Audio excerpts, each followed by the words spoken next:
going on, man? It's your big brother K-Rino. K-Rino. This is not going to be a long one. And I can actually say that with honesty tonight because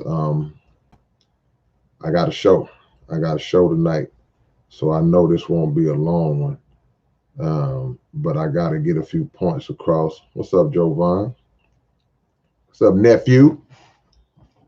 As y'all come in, hit that like button as y'all step into the door. Damn, my boy Jay Montano, 67. Ain't seen you in a while, brother. Good to see you. Y'all hit that like button as y'all come in, man. Hit the like button as you walk into the door for your big brother K-Rino. And we're going to go right into this topic, man. Like I say, I'm not going to be long. I promise I'm not. So I'm going to try to hit on as many points as I can think of off the dome. And y'all feel free to chime in as well, because this is something that we got to continue to talk about. This is something that we got to continue to address as a Black community, and just as people who are trying to unify and people who are trying to build and establish a nation.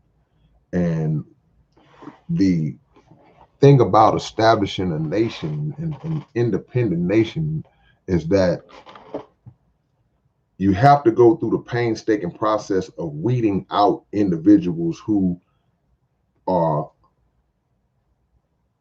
part of who we are by nature. But up here, they're not a part of who we are. And if allowed to congregate with us, if allowed to continue to work within our circles, they will become an actual threat to the birth of our nation, to the success of our nation, because they are still in love with the slave master. They still in love with boss. They still in love with master. So they will either continue to pledge their allegiance to an enemy that's never given us anything, or they will straddle the fence. In some cases, there are some that'll just straddle the fence and try to play both sides for as long as they can to try to see who's going to edge the other side out. Then if they've been in the middle all this time and this side wins, they can, oop, I was with y'all the whole time. But we have to recognize the sellouts. We have to recognize the agents and the hypocrites and the house Negroes. We got to recognize all of those types and weed them out. But it's not really hard to recognize them because they make themselves pretty well known just in their actions. And keep in mind, I'm speaking about the totality of these types of individuals with these types of mindsets, but I'm using the I don't like to use the word celebrity. I'm using the more known, the famous ones as an example, and not, even though I may individualize in this conversation, I may reference or mention certain individuals. It's really not about those individuals. This thing represents a big picture where these individuals that are currently carrying out these kind of acts, they are interchangeable. Over the years, you've seen different people sit in those types of seats, and years pass and somebody else is in that seat. Years pass, somebody else is in there. It's like a rapper. It's like, this guy was hot 15 years ago, now he's not, and somebody else is in that seat. It's the same thing with these people who become sellouts and enemies to the success of their own people. So, as the saying goes, the names change, but the game remains the same. The mistake, well, one of the mistakes that they make, I appreciate that, Queen Marie going that. One of the mistakes that they make, number one, they place money and position over the success of their people, the total success of their people, over the unity of their people. They place money in position over that. That's all that matters to them, is climbing up that the ladder of delusion. The ladder that they're trying to climb is a ladder of delusion, because what they think is that by disrespecting their own people, by heavily criticizing their own people, by vilifying their own people, in many cases lying on their own people, tearing them down for the sake of the approval of boss man, they think that elevates them. So they go above and beyond to carry out their process. They think that elevates them. But history has shown us that people like that. Unfortunately, a lot of our brothers and sisters like that. A lot of black people like that. They always have that awakening moment. They always have that water splashed in the face while you sleep moment, that slap moment where reality lands on them like a ton of bricks. And they understand that all of the acts that they were carrying out. Why this shirt keep riding up on you, boy, man? I guess it's too tight. I'm like these rappers out here wearing these little tight shirts and stuff, man.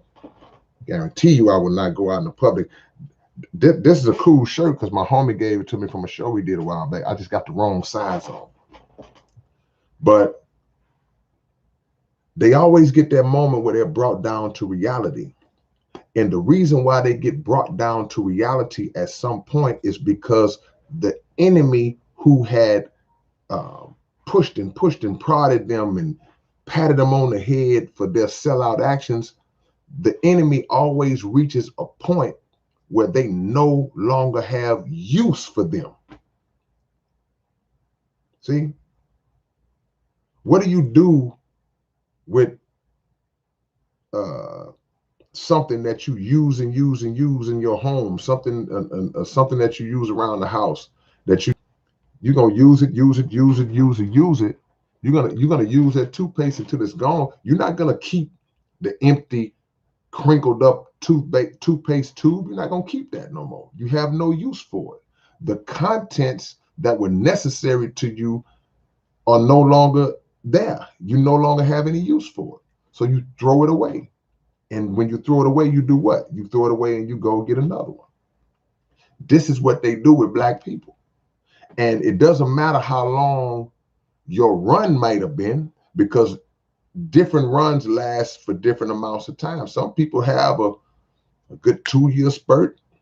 Some people last 10, 15, 20 years. Some people have a good run. But best believe that moment comes where that run ends, because you are no longer a viable resource to the enemy.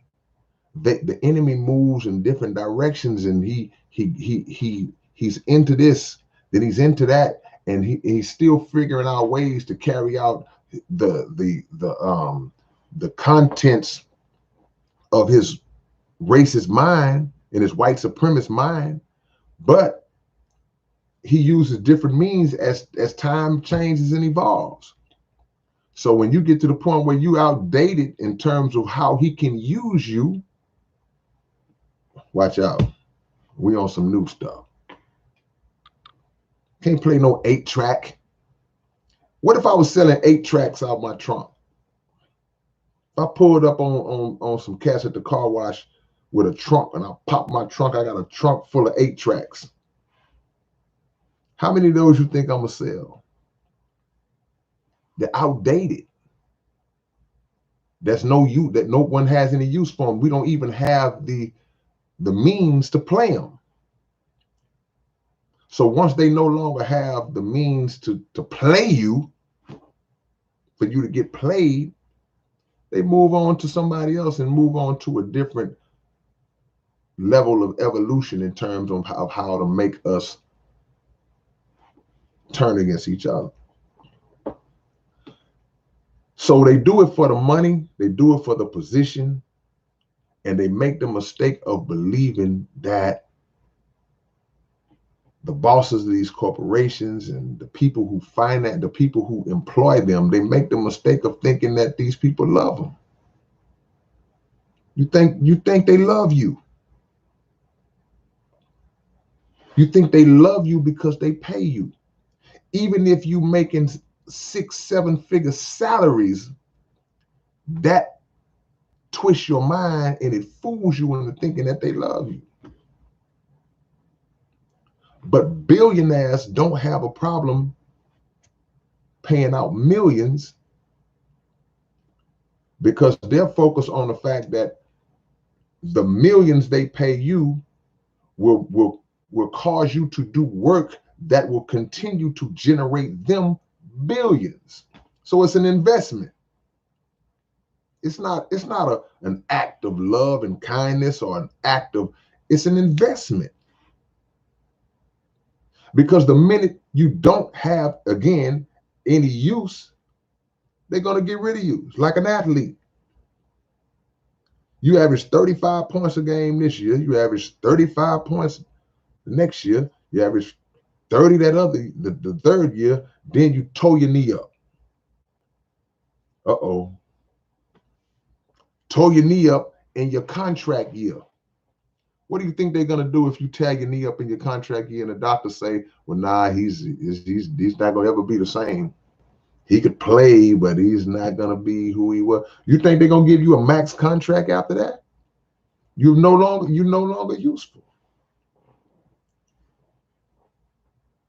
And when you're no longer useful to them and you've carried out so much dirt against your own people on behalf of them to keep favor from them, to keep getting them pats on the head from them, then you out of there now. Where do you turn? Where do you turn? We've seen too many examples of it. They try to come right back. They try to come right back.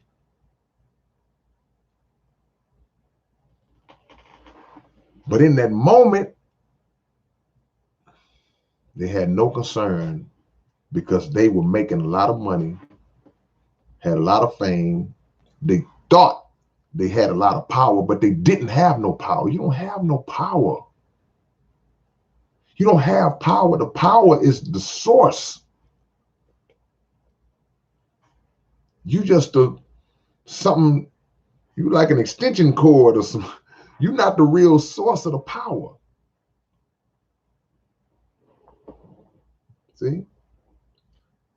So Keiko says that's the danger of business. Yeah, but it's the danger of selling out. And they will never win. History never has produced a successful trader, a successful sellout. Just doesn't work like that. Because the people recognize who you are and the people call you out based on your actions. And you get so far deep into the sellout game, you can't even pull out if you want to. You can't pull out. You're in there now because money's tied into it. You're too far gone to come back. You said all this stuff for years and years and years. Now you got to stand on it, even if you never believed it, which is another thing. But even if you have a change of heart,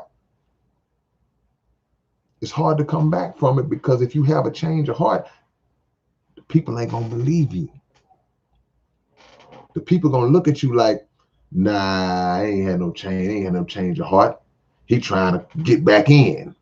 And you could really be sincere about having a change of heart. But we don't trust you because you've betrayed us from the beginning. You betrayed us from the beginning. Male and female. This is a pressure-packed industry that people participate in. And the pressure comes from wanting to succeed and wanting to have a comfortable lifestyle, but you dealing with issues that affect Black people on a daily basis that are, in essence, life and death issues. So you stepping up and being pushed out there to speak on issues that you really don't get, you really don't understand, and that you have no problem bending over and spreading them and passing off a bunch of ridiculous commentary.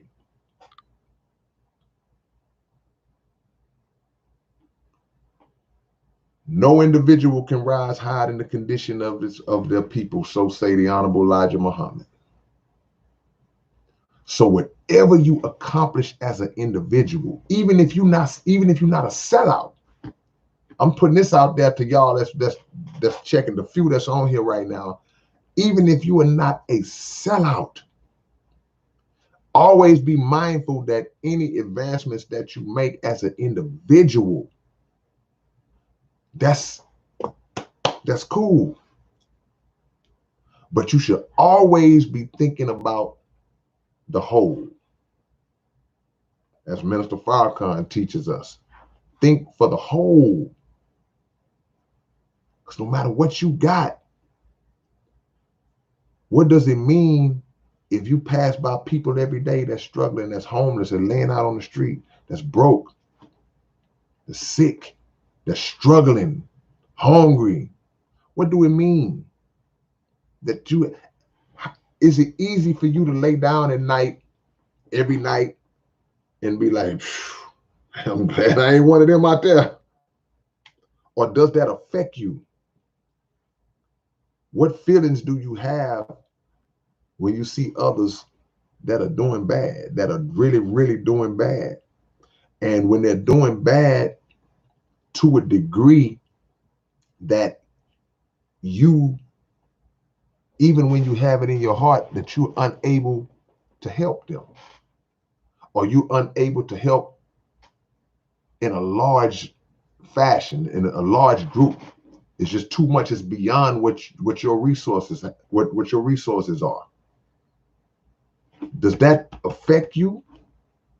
Well, we got some of us that have the resources, but that the condition of our people don't affect them.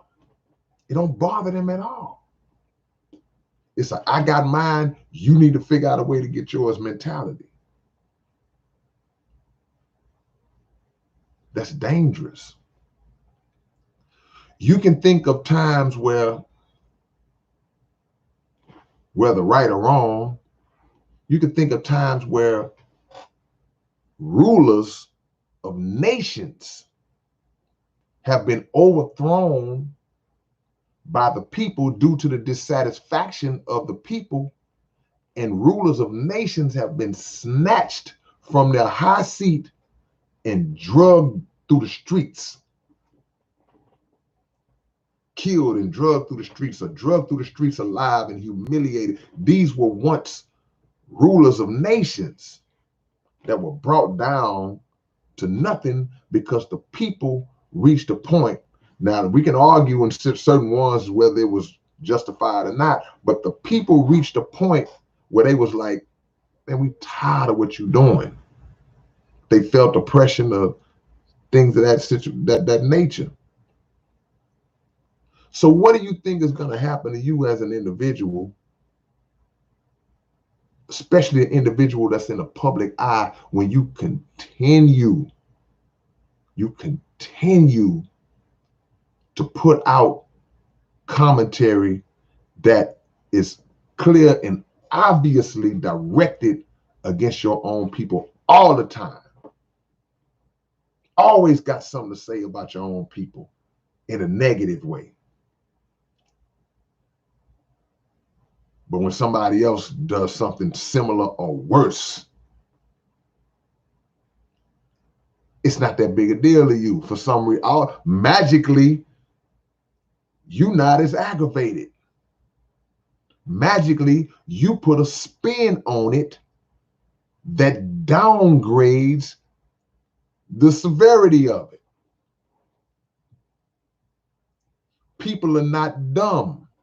People recognize those types of things immediately. But if you are an individual who always carries the personality that you're the smartest person in the room and nobody knows more than you, then you will make the mistake of thinking that you getting away with that. See? What up, Christian? Yeah, I am, man.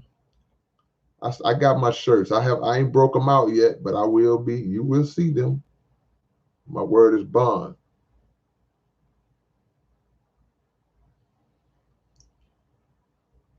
This is what I'm saying to y'all, man.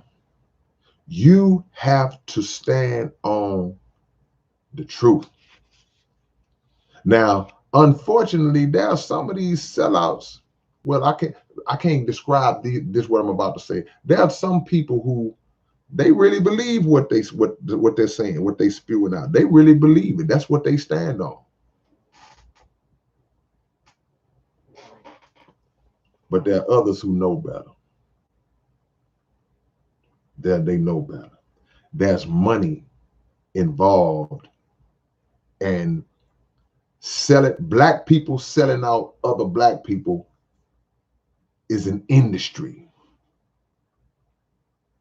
And selling out comes in many forms. Black people capitalizing on the suffering of other black people is part of the sellout spectrum. And that's an industry. It's money in it. There's advancement in it. It's the illusion of advancement, because you feel like you're getting there, but it's being recorded, man. And I don't mean recorded like, I mean recorded by the universe. It's being recorded, man. And they all fall down at some point. Every last one of them. But the sellouts don't study history. They don't respect history. They don't fear it because they don't study it enough. They don't study it to respect it. And they're arrogant. They feel like it can't happen to me. Can't happen to me. Or they feel like it's not me. A lot of people selling out don't feel like they sellouts. They're confused. So they don't think that what they're doing is wrong. Or they will try to make the argument that, well, I go in on black people harder. It's like how a parent would do. If your daddy caught you as a child doing something you had no business doing, and you were doing it with another friend, two friends, it's you two friends, and y'all got caught by your dad, then of course your dad is gonna go harder on you than he would go on the two friends. He may say, okay, well, y'all, I'm gonna take y'all home to y'all mom, and I'm gonna let them know, or he might fuss at him a little bit. But when he gets you home, it's gonna be a sad day in the city. There are some of the sellouts that would try to use that principle to justify why they go harder on black people. It's not the same thing. They'll say, well, as a black person, I'm more disappointed in us. And so there's a place for that, but it's among those who are truly doing that kind of work, the good work, and are truly holding not only themselves accountable, but truly holding us accountable as a people. Not the ones that's trying to use that term or use that phraseology to justify, or to cover up the fact that no, sir, no, ma'am, you have figured out how to make a lucrative living off of going hard on black people. This is why when anything happens concerning the black community, if a white police officer shoots and kills a black person, if anything, some type of racial injustice takes place, if some type of verdict comes down where a black person doesn't receive justice, whatever the case is, this is why the news channels, the Foxes and the CNNs of the world and all these different places, they will always put a sellout Negro on TV to speak on behalf of the black community, on behalf of the black community,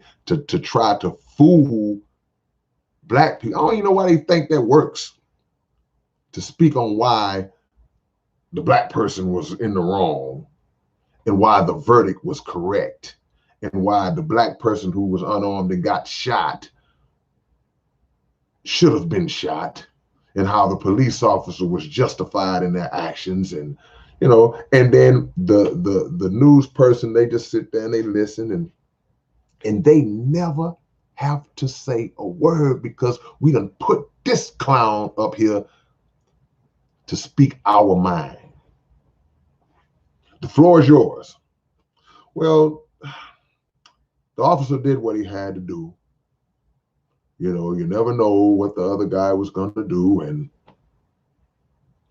every now and then they might bring another black person on to kind of debate and go back and forth. And that person gets cut off and they never get a chance to finish their sentences without getting cut off by the host. And I mean, it's a circus, man. It's a circus. But the Honorable Elijah Muhammad teaches that dissatisfaction brings about change. And when the dissatisfaction rate reaches a certain level, whatever the degree of that dissatisfaction is, that's the degree of change that you'll see. So people, when they start to reach a point where they get fed up with a certain type of way, a certain type of policy, a certain type of actions continuing to persist, then sooner or later, the people are going to affect change. Unfortunately, that happens in all aspects of life too. When people get tired of you throwing black folks under the bus, man, getting on TV, yapping, and that's always gonna be a balance. That's always gonna be a counter action that's produced to expose the sellout. So we saw Stephen A. Smith going hard on Kyrie Irving, man. I mean, he just on this man's head. And a lot of people have made videos about it. I made videos about it. I'm only dwelling on it because of the principle on this man's head, man. To the point where you just sit there like this, like, this dude is really going above and beyond to tear this man down and to try to sneak in a few see, we're gonna sneak in a few compliments. Oh, well, we know he does a lot. No, don't gloss over that, because a lot of good that he does is far more greater in magnitude than the crap you talking about a basketball game. And you are trying to paint the picture like this basketball game and in your opinion, obligation to that organization, that basketball organization, is greater in magnitude than his obligation to his people, which he, in my eyes, is putting ahead of that.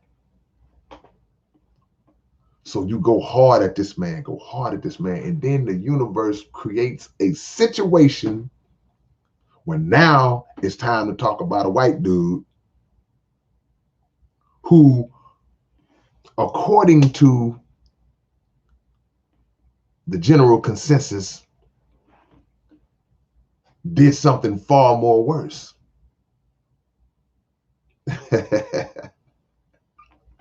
So now you're in trouble. And it's not just any old athlete that did it. It's a dude that you just trying to use the right words because I know what I want to say. It just happened to be a dude that you constantly, let me say it like this, that you have been straddling for years. Ain't it funny how that lines up? It wasn't Carson Wentz. It wasn't, what's the guy's name? It wasn't Josh Allen. It wasn't Matthew Stafford. It was Aaron Rodgers, the dude that you happen to straddle and ride all the time. So now you were put in a position where the eyes of the world were on you to say, okay, let's see what he say now. Because that's where I was. I was like, let's see what he say now. Okay, we're going to see how real you are. We're going to see how real you are. Because you talk all that talk, and true to form,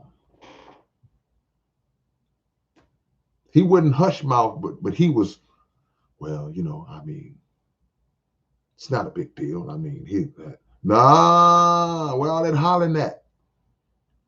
Come on, man, we can't do that, man. We can't do that.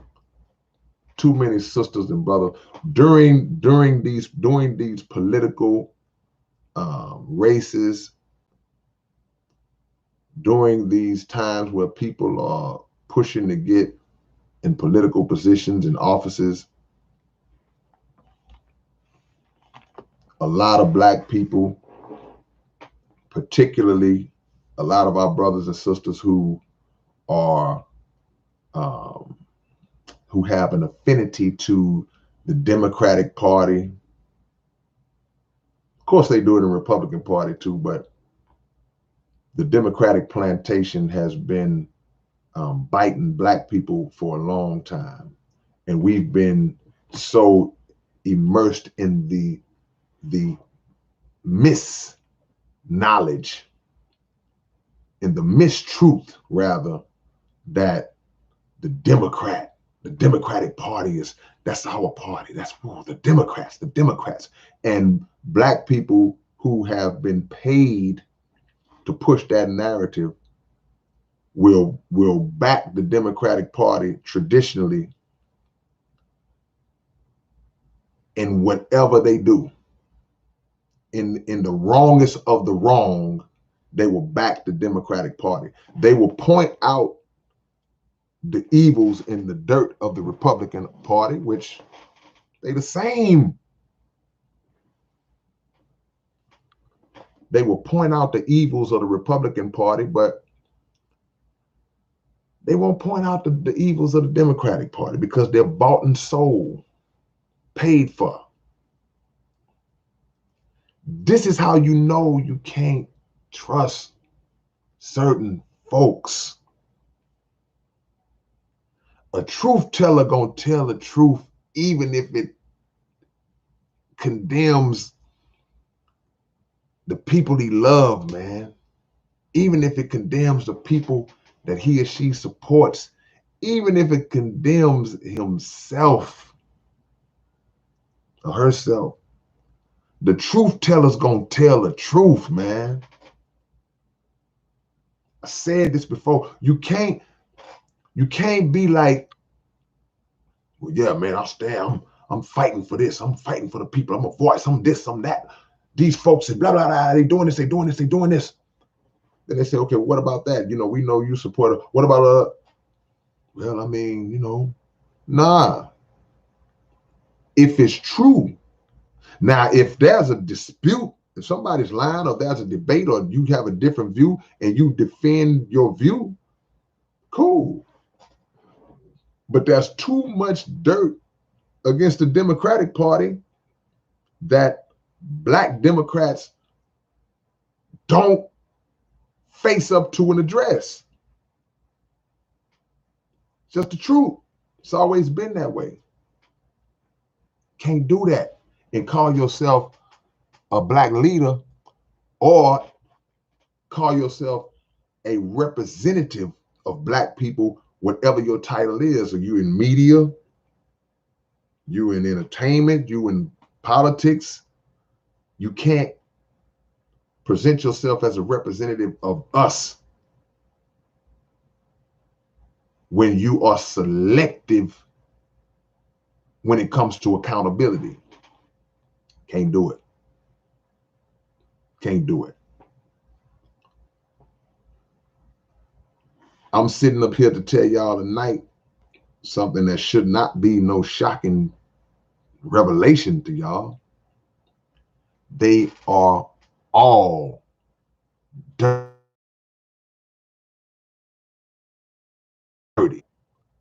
dirty devils. Both parties. I make no distinction between the two. I have no political affiliation whatsoever, not an ounce. Because, and if you do, don't take my words as me taking no shot at none of y'all. No, that's you. Whatever you feel your best interest is, you rock with that till the wheels fall off. But understand that the wheels are gonna fall off because America is a sinking ship. America's a sinking ship. So it bothers me to see us in 2021 moving into 2022 still so adamant about Democrat, Republican, who's going to be my president, who's going to be, we see the same circus every 4 years. So Orange Hair was in office and everybody was flipping out, where they was for him or against him. And they wanted to get him out. And they got him out. Then the other guy gets in, and everybody, oh, we got our guy. Oh, we got rid of the other guy. We good. Now what? What y'all seeing now? The same. They are the same. They are the same.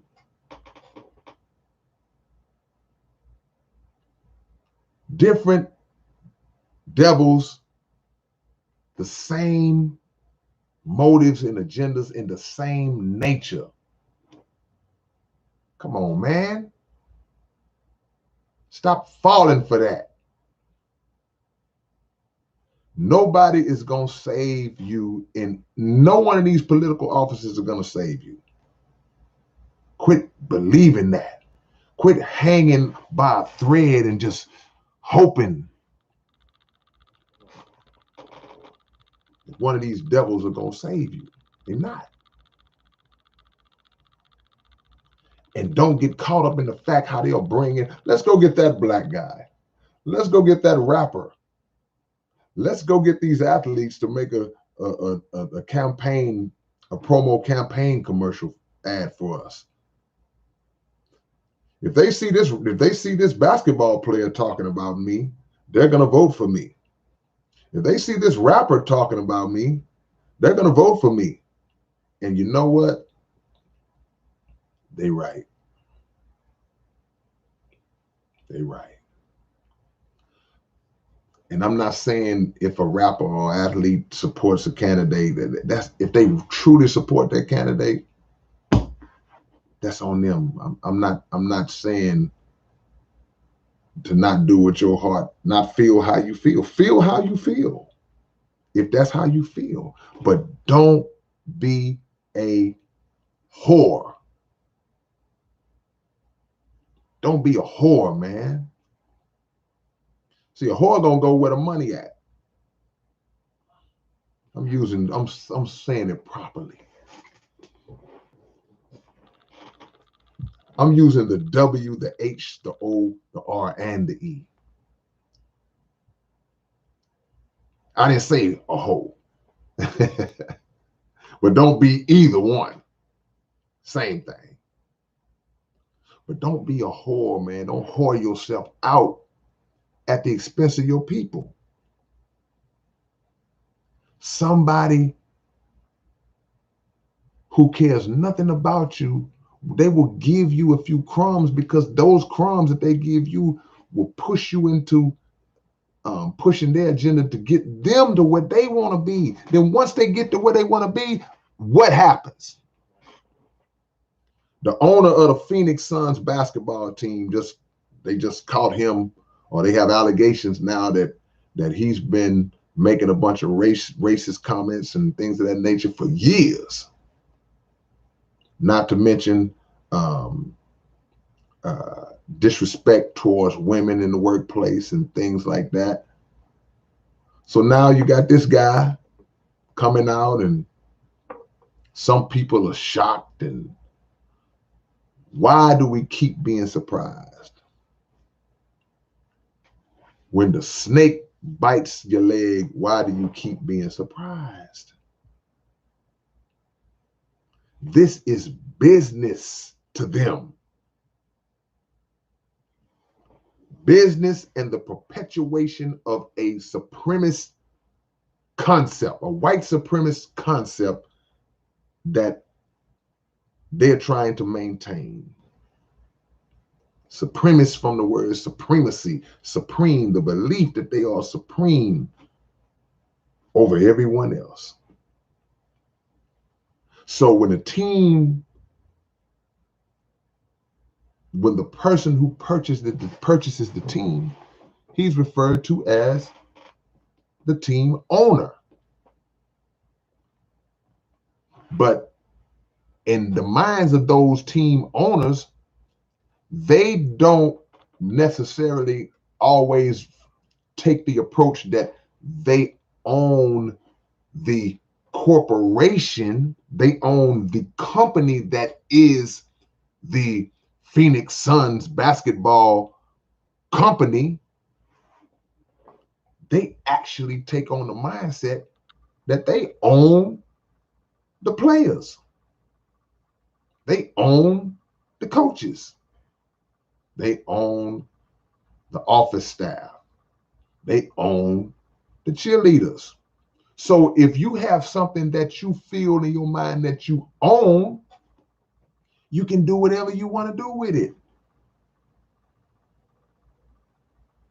If I go to the store and buy a loaf of bread, once I pay for that loaf of bread, get my receipt, and walk out the door, I own that loaf of bread. It's mine. Belongs to me. So if I walk out into the parking lot, open it up, and just start flinging slices of bread all over the place, I can do it because I own that loaf of bread. I can bite a piece of bread, put it back in the bag if I want to. And somebody say, hey man, what happened? I went to get some bread. I can do that. I own it. It's mine, my bread. That's how they look at people. So when he comes out and the allegations come out that he has made like sexually disrespectful comments towards women, well, I won't say sexually. I don't know if it's sexually. I'm not going to misquote, but disrespectful comments towards women, racist comments towards Black people in the organization. He does that because in his mind, I own y'all. I can do whatever I want to do. I can say whatever I want to say. But when we get to the point where we understand that, look, okay, this is a job. I'm working on a job. And while you are a billionaire that has employed me and pays me a salary to do a particular job at this particular company, you do not own me. You don't own me. You have the ability. You own this building. You call the shots. You make the business decisions that make this thing run, but you don't own me. How many of y'all got the fortitude to stand up in those types of situations? We talked about how Cube walked away from the $9 million because of a mandate. A mandate. I ain't dating no man. They want to lay out a mandate. They can say what they can, but your big brother K-Rino ain't dating no man. So why would you subject yourself to continue to stay around in a company where the work environment is like that? Because of a check? Same way you got that one, you can get another one. The sellouts will never win, bro. They'll never win. It'll look good, but in the end, the truth is going to prevail and they're going to fall, man. And they're going to fall hard. When people like that fall, they fall hard. And they never think it's going to happen to them. But the same ones who put them up on a pedestal and pushed them out there and patted them on the head, patted them, made sure the afro was even, the same ones who put them out there will be the same ones who tear them down or who contribute to tearing them down. And then if something happens, they'll do this here. Hey. And they'll issue a statement. We don't condone the behavior of and the language, and therefore we have parted ways with. Happens all the time.